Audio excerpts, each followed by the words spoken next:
और जब शीर्ष पर पहुंच गए तो हमको ज्ञान दे रहे हैं इस प्रकार का कि ये हमारी उदारता है, ये हमारी विराटता है। आपने क्या नारे नहीं लगाए हैं, ये देश की सड़कों पर हमने देखे नहीं है क्या? तो इसलिए उदारता की बात को जाने दीजिए, सीधे ये बताइए किस बात का भय है जिसके चलते आप बोलते हो ये तो हिंदू राष्ट्रीय है, तो संविधान झूठा है, संविधान गलत लिखा हुआ है, इस देश में रहने वाला हर व्यक्ति हिंदू है। क्या समझा रहे हैं देश को? देश के कानून के अंतर्गत अगर एक मुसलमान ये लिख दे कि आपका धर्म क्या है और वो लिख दे उसमें हिंदू, तो क्या उसके खिलाफ मुकदमा नहीं चलेगा? एक गरबा के पंडाल में अगर मुसलमान पहुंच जा रहा है तो आप आईडी कार्ड देखकर ये सवाल कर रहे हैं कि हिंदू को ही आने की अनुमति होगी। उस देश में आप ये बताना चाह रहे हैं कि जो भी इस देश में रहता है वो हिंदू है। ऐसा विरोधाभास के बीच में आप क्या समझा रहे हैं चिंतामणि जी? कम से कम अपने कहने और करने के अंतर को चैनल पर तो सार्वजनिक मत होने दीजिए, कुछ बचिए।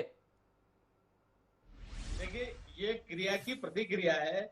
जब आप एज ए मुसलमान वहां जाएंगे, सिर्फ इसलिए जाएंगे कि हमें हिंदू लड़कियों के पीछे घूमना है, उनको सताना है, उनके नंबर लेना है, लव जिहाद करना, जब इल इंटेंशन के आप जाएंगे तो फिर यही होगा। हम तो सबका स्वागत चिंतामणि जी, यही तो मेरा सवाल है। जैन साहब ने अभी हमें बताया, परम पूजनीय मोहन भागवत जी के हवाले से बताया, जो भी इस देश में रहता है वो हिंदू है। तो फिर आपत्ति क्या है? फिर परेशानी क्या है? फिर दिक्कत क्या है? जब गरबा में जाने लगे तो आपको हिंदू और मुसलमान अलग अलग दिखने लगे, और वैसे मंच पर आप बता रहे हैं दोनों एक हैं, इस देश में जो रहता है वो हर आदमी हिंदू है। तो ये विरोधाभास है ना चिंतामणि जी, बताइए ना। हिमांशु जी कि ये मुसलमान है इसलिए मैं हिंदू हूं, नहीं तो मैं तो विश्व मानव हूं। हमारी मानवता में इन्होंने हमें परिभाषा दी है कि आप हिंदू हो, हम तो विश्व मानव है, हमने तो मानवता के। मुझे लगा चिंतामणि जी को कुछ और विचार करना पड़ेगा। परम पूजनीय मोहन भागवत जी के विचार के साथ में व्यवहार में अंतर जो समाज में दिख रहा है, इसके संदर्भ में कोई दृष्टि तो देनी पड़ेगी।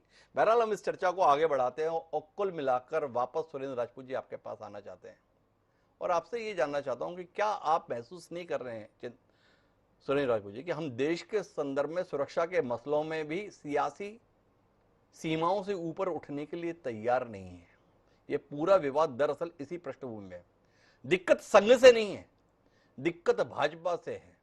संघ जैसा संगठन भाजपा की ताकत बनकर काम करता है और शायद ये विपक्ष को परेशानी देता है। क्या ये दिक्कत का विषय है? पीएफआई पर बात हो रही है, पीएफआई के कार्यकलापों को प्रतिबंधित किया जा रहा है, पीएफआई के कामों के संदर्भ में नई नई जानकारी हो रही है। उस पर बात करने के स्थान पर संघ जो सामाजिक कार्य से जुड़ा हुआ संगठन है उसको प्रतिबंधित करने के संदर्भ में उसके कार्यकलापों को संदेहास्पद दृष्टि से दिखाने की कोशिश हो रही है।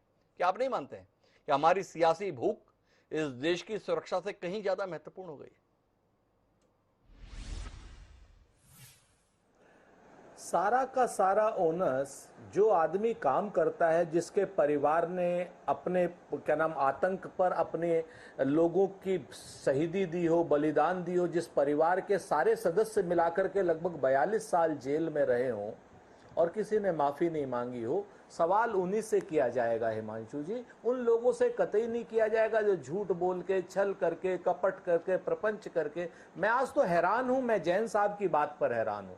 मैं तो मतलब ईमानदारी से मैंने ऐसा कोई संघ विचारक आज तक नहीं देखा, कोई संघ प्रचारक ऐसा आज तक नहीं देखा जिसके मुंह में, कहते ना कि मुंह में छुपी हो मीठी बातें, रग रग में अय्यारी हो, और उसकी दवा कहां से लाऊं जिसको ये बीमारी हो। मुझे दुख है इस बात का कि कांग्रेस के ऊपर इतने अनर्गल, इतने गंदे, इतने नीच और निर्लज्ज आरोप लगाते हुए, जिसको कि आज तक संघ ने नहीं लगाया।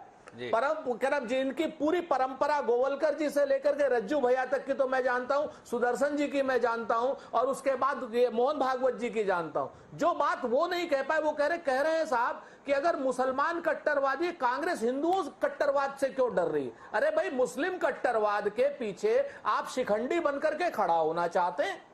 आप मुझे बताइए। और मुस्लिम कट्टरवाद का विरोध कांग्रेस ने नहीं किया तो आपने किया है।